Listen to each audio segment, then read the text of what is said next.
Hello, and welcome to Kappa's Careers in the Arts series, where we explore the many career opportunities the fine and performing arts have to offer.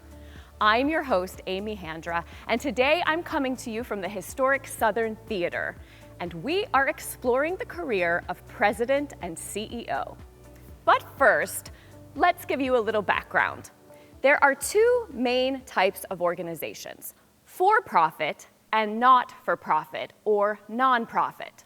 A for-profit organization operates as a business aimed at earning a profit for its owners. A nonprofit is organized and operated for a collective, social, or public benefit, and it does not earn a profit for its owners. Instead, any money earned from business activities or donations goes directly back into running the organization. There are a wide array of nonprofit organizations, including most arts and cultural organizations, museums, schools, religious organizations, and social clubs. The CEO, or Chief Executive Officer, is responsible to carry out the strategic plans and policies established by an organization's board of directors. They act as a liaison between the staff and the board, communicating the board's goals and working with the staff to achieve those goals. At a nonprofit like Kappa, the CEO is also the public face of the organization, which means that they represent the organization and they communicate its mission and role to the public. The CEO also oversees the day-to-day operations of the organization, overseeing the marketing, hiring, programming, education, and development departments, as well as helping establish the annual budget and the annual plan. And today, we're delighted to be talking to three of Columbus's nonprofit leaders: Kappa's own CEO and president, Chad Whittington, president and CEO of COSI, Dr. Frederick Bertley, and CEO of ProMusica, Janet Chen. So I run a chamber orchestra, ProMusica Chamber Orchestra, and we have musicians that come from all over the country and from here in Columbus, Ohio, and we basically make music for audiences and kids and students to enjoy. As my role as the leader of ProMusica, I feel like my main job is, if you think about a sports team, I'm like the coach who basically helps to bring the best out of its team players. And for the orchestra, our team players are our musicians, our violinists, our flutists. Everyone who plays an instrument is part of the team. And even beyond that, it's people who make the operations work. They sell the tickets, they raise the money. So I really view my role as that coach, and that's really how I feel my job is in my world. Well, I run Kappa, so we own the Performing Arts Theaters here in Columbus. We also present the Broadway series, we have education programs, and we rent out our buildings to a lot of different users throughout the community. So one of the reasons I love my job is because it's different every single day. Just with all those different things going on, there's always something different that has urgency or importance that I need to deal with. I love Janet's answer about managing the staff and coordinating the team. I think that's great. And so I'll focus on other areas. It's about being a face in the community, for one, and especially with Kappa, where with Kappa, it's not only about Kappa. We represent, along with a lot of other colleagues, the arts community as a whole, and that's one of the things I love about Columbus. Frederick, Janet, everyone else, we work together in the arts community. So being an advocate for that arts community, whether it's with legislators, with our community, that's a large part of my job. Helping to pick Broadway shows is another one in the programming. There's a team of 100 that does a lot of the work, but getting to be on kind of in the end product of it and helping to make some of the choices about what comes to Columbus and where we're going to spend our energy, how we're going to raise our money. It's all those different things that I do throughout the course of a day, just a little different each and every day. I work at COSI, hope you heard of it, Center of Science and Industry, right there in downtown Columbus, near the water. And what do? Well, we're a science museum, right? And we believe at COSI that science is everywhere and science is for everyone. So we do all kinds of stuff to make science come alive, to make it exciting, engaging, and get you interested in thinking science is pretty cool. How do we do that? We have our big building with fantastic exhibits, with all kinds of different jobs at all kinds of levels to really get people excited about playing and interacting with science experiences. But we also do, like my two colleagues here, a lot of stuff outside the building, independent of our actual building, being in the community, churches, synagogues, YMCAs, Boys and Girls Club, and of course being in some of your schools, bringing science to you all where you live, learn, and play, and to keep you excited about science. My story for an arts career may be unusual, and that is I had very little exposure to the arts when I was young. I went to a school in a small farming community in Michigan, and the extent of the arts program was the marching band. And we were so small that I'd play JV football on Thursday night and turn around and march in the band at the varsity games on Friday night.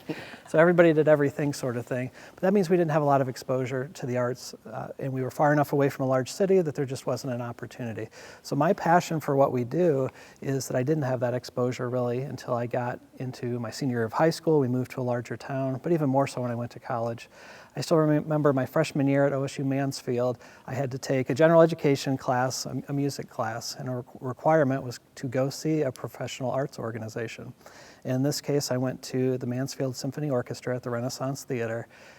And what a difference, right, to take the little experience I had had and what I considered the arts, right? We really know arts are all around us. It's on the radio every day. It's all over the place. But to have this live experience, to see music created in front of me, experience that with other people in this historic theater that's just beautiful on the inside, that really was a turning point for me. And really almost as a coincidence, I needed a job, and there was one open here at the Ohio Theater. And so I got the opportunity to start watching Ballet Met perform the Nutcracker during rehearsals. For me, so many people talk about the childhood passion that they had, and it's because I missed that opportunity, that what we do now is so important. Not only making our theaters and our art forms accessible to the community, but making sure that others don't have to wait until they're 18, 19, 20 years old to realize there's this whole world out there. So what instrument did you play when you marched? I'm curious. Good question. And it's still sitting in my house, but I actually thought about pulling it out at the beginning of all this, right? Because I thought I'd have all this free time. Well, that didn't really pan out, but saxophone. I played saxophone in marching band. How did you get to where you are, Mr. Frederick? Where am I exactly? So, it's interesting. Chad talked about kind of childhood passions, and full disclosure, I'm Canadian. I was born and raised in Montreal, Canada. And if you're born and raised in Montreal, Canada, and you're a black kid, which I am, surprise, you were either going to be like Blake Griffin and really dunk a basketball really well, or I was going to be the next Drake. Like, I really thought I was going to have lyrical flow and be on the mic. Don't have those skills, not super talented on the mic. But then this funny thing happened along the way. See this picture here? This is one of the original handheld video games. It's called Coleco Head-to-Head Football. I begged my parents to let me buy it with my own paper route money. Finally, they let me buy it. And the problem with it is it chewed through batteries really fast. You know those square batteries that you have? They weren't really efficient. And so I couldn't afford to keep buying batteries. So I did what I thought was a smart idea. I went into the basement, and I got the lamp, the cable of an old lamp. I cut the cable off. I opened the back where the batteries are. I attached the red and black wires to this cable, plugged it into the wall. Chad, Janet, the best 10 seconds of my life. Oh, my. I was playing this game. I was so excited. I remember it like it was yesterday. I was going to play before school started. I was going to come home and play as many hours as I wanted. By the 11th second, poof, my beloved game blew up. The outlet charred. Now, my dad, he came running down the stairs, son, what are you doing? You're burning down the house. And I was like, no. But really, my parents were really supportive. But the moral of that story is, for me, for the first time in my life, that was my aha moment, where I realized this thing called electricity is way more sophisticated, way more complicated, way more magical than just clicking on a light switch or plugging something in the outlet, but there's something mysterious that's happening behind the walls, and for me, that was science. That got me hooked. I became a scientist. I'm technically an immunologist, which means I study the immune system. So if you think about the pandemic, that's the skill set that I actually have a lot of information around. And with that, I crossed over into the science museum world because I think science is so important for everybody, especially folks like you. So check us out at COSI. Well, I didn't. Hashtag blow up video game. Sorry. I didn't blow things up in my house for like you did. That's very cool, Frederick. So what's my journey? So my full disclosure, I grew up in Taiwan. Taiwan is a small island in Asia, not too far from China and Japan. My mother is a professional pianist, so you can imagine from day one, even when she was pregnant with me, she was giving concerts, and that's how she says, you know, I was hooked, you know, through osmosis, I guess, even before I was born. So I have been incredibly blessed to have music in my life ever since I was born, literally. I grew up with it. My mother had students in and out of the house. I went to concerts. I went to operas since I was 4 years old. And so music and the arts was never really foreign to me. And I see how grateful that experience has been, and something I think we're all trying to do, which is to bring access to students at a very young age. So if you can imagine, your mother is a pianist. She wants you to take piano lessons. So I did piano lessons. And then when I was in about the 3rd grade, I decided that my mom didn't know what was best for me. So I decided I was going to play a different instrument so she wouldn't be able to tell me when to practice. So I decided I was going to play the flute, and I was going to switch instruments. So I did. So I started playing the flute since 3rd grade. And I played flute all the way through getting my master's degree. I was training to become a professional flutist and loved that. I had the great fortune of playing on wonderful stages similar to where we are here at the Southern Theater. Now, the tricky thing about the flute is if you're in an orchestra, usually there are only at most 4 flute players in an orchestra versus violins, you sometimes have upwards of 20. So that makes it very competitive. There are not a lot of positions for flute players in major orchestras. So after really trying for many years of auditioning and practicing and trying to earn a spot in the orchestra, I decided, maybe there are other things I can do with my love for music. And so I just started to get really curious. If I'm on stage and I'm looking at the audience, like, who are these people? How did they buy their ticket? Who programmed this? Why are we playing what we're playing? And all these questions started to form in my head. So curiosity got the better of me, and I really, to make a long story short, took a leap of faith and decided, maybe I can learn what's happening behind the scenes, behind the stage, of what it means to be a member of the music community. So I applied for internships, I applied for fellowships, I did volunteer work for any orchestra that would have me, and ultimately landed here in Columbus, Ohio with ProMusica. I started running their education programs and running production.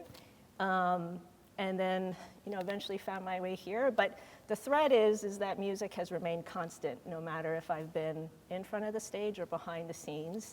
And my flute is still in its case, probably with a lot of cobwebs in it. So you can get your right next to the saxophone. saxophone. Yeah. We'll have our own band. We'll have a flute saxophone duo with explosion There you of go. battery. There you go. Well, I ended up at my position, well, really in Kappa in general, I guess we're going to call it coincidence, right? It wasn't planned. It's ended up being a great journey, but certainly not the one if you'd have asked me when I was 20 and in the middle of college what I was going to do, it wouldn't be this. So I went to the Ohio State University, started OSU Mansfield, went to main campus after that, and ended up with a business degree in finance.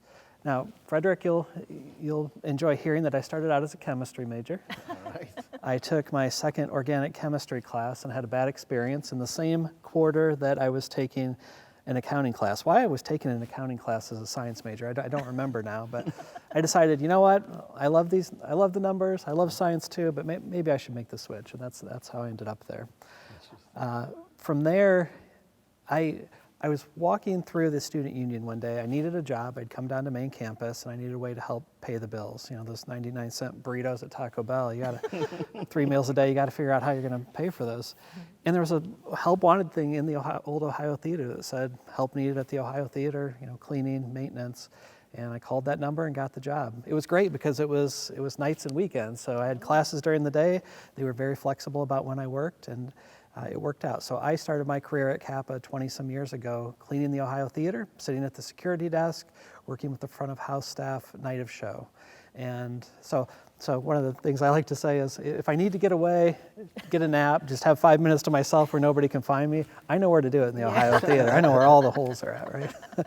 It's a journey through one organization, which I know doesn't happen as much as it has in the past, but Kappa has done such great things, the mission, you know, all the people that we reach. I will say there's nothing, just going back to my first couple years at Kappa, I still feel the same when you walk into a theater and you see people coming in with the excitement of anticipation of a show, and then they see the show and you see them leaving with a smile on their face because of what they just enjoyed. There's nothing for me that replaces that, and that's helped make this the right place for me for a long time. I would say, and I'll be interested to hear this from both of you as well, for performing arts centers, there's not really that one degree that someone has that defines them getting into their role. I think a degree is generally important for the larger arts centers, but it can be finance, it can be a marketing background, it can be some kind of artistic background. I know people that started on the artistic side that are now great leaders of their organizations. So I think it's really about the passion and being flexible and willing to learn all aspects of the organization, even if it's not your own strong suit, that ultimately makes you most successful in a position like this. Well, Chad, that's an incredible career, and I love that you were able to start off at one place and actually build onto the making career. That's really neat. And as you said, it's actually unusual by today's standards. People move around, and one similarity in that people who run science museums, whether it's here or around the country, there is no one degree or one straight title or one straight subject you studied in college to become that. You have lawyers who run science museums, business persons, you have educators, you have people who are fundraisers. Strangely enough, and this is absolutely true, the fewest occupation of people who actually run science museums are scientists. Believe it or not, it's very unusual, which is strange.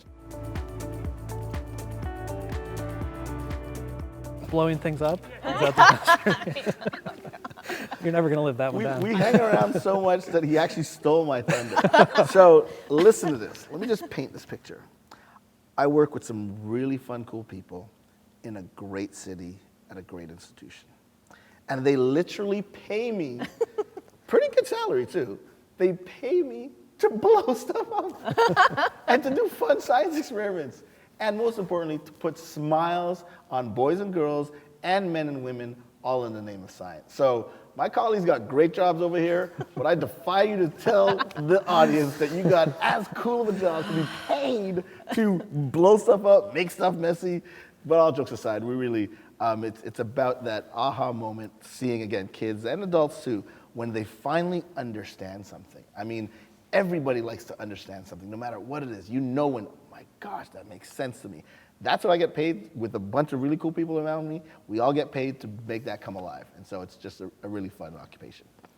Well, now that you've thrown the gauntlet down, I think you've got to invite Janet and I over to blow things up. So. Absolutely. I can't believe I haven't done it yet. I'm embarrassed. Absolutely. Done and done. If you find that you have a specific talent that you're good at and you love, pursue it. But don't feel just because somebody says that you're not talented that you don't have a chance, because that's absolutely not true. Everybody is talented in their own way, and you just have to find what makes you happy, what makes you love what you do, and work hard. And find the people that can support you, and don't be shy to ask for help. You know, we often get young students who will say, hey, Janet, you know, like, I'm struggling with this thing, you know, I'm not really sure who to talk to. And I love that. And I think we all are incredibly open. So don't be afraid to ask, and believe in yourself and pursue what makes you happy. So. What Miss Chen is saying is very important. It's this idea of don't ever let someone tell you you can't do X. If you're passionate about something, hey, you're passionate about it. I don't mean to put you on the spot, but I know a wonderful story about you and your grandmother. Yeah, so my grandmother, who's now passed away, she lived to be 106. So she led a very, very long and wonderful, healthy life. My grandmother was the first female truck driver in Taiwan. So she often told me the story about how, she wanted to make a life for herself. She wanted to feel that she owned a job, a responsibility, and the independence of a working woman. And she said, I'm gonna drive a truck. And, this is like in the early 1900s, and she had to learn all the parts. She had to learn how to fix. She knew all the names of these parts that none of us know because we just take it to the dealer to get fixed.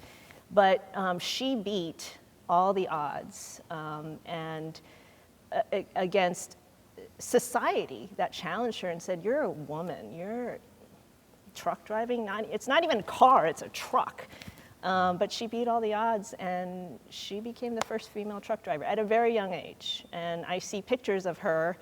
When she shared that story, that really hit me, resonated with me. And so don't let people tell you no, you can't. Because if you believe in yourself and you believe in what you do and you want that thing that will make your life better, you should go for it. So as you learned today, to be an effective leader of a nonprofit, it is important to listen, to motivate, and tell the organization's story. For today's extension activity, pick a leader, past or present, you admire, and research this person's life and leadership. Then, identify what elements of leadership are inherent to this person and what ways they use these elements to motivate others. Finally, identify what traits you share with this leader. For more information about today's career, please visit CAPA.com for additional resources. Today is our last episode, and while we explored 10 careers, there are literally hundreds of professionals who make organizations like CAPA possible. So I would encourage you to continue exploring the many career opportunities the fine and performing arts have to offer you. Thanks for watching.